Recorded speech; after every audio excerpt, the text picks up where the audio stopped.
ఓం నమ శివాయ.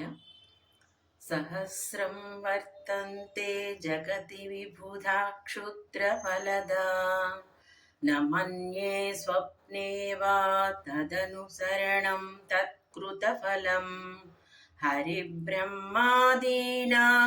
నికటభాజామసులభం చిరం యాచే శంభో శివ తవ పదాంభోజభజనం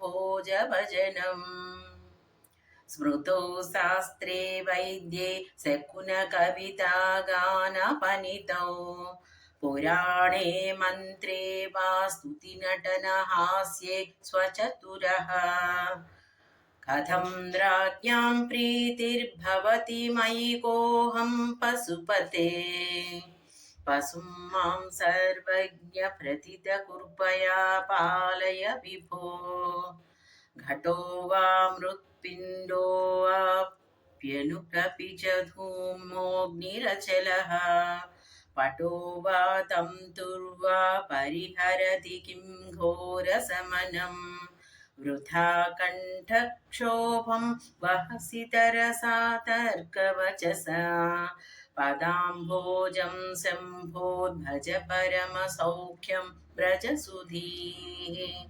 ఓం నమః శివాయ.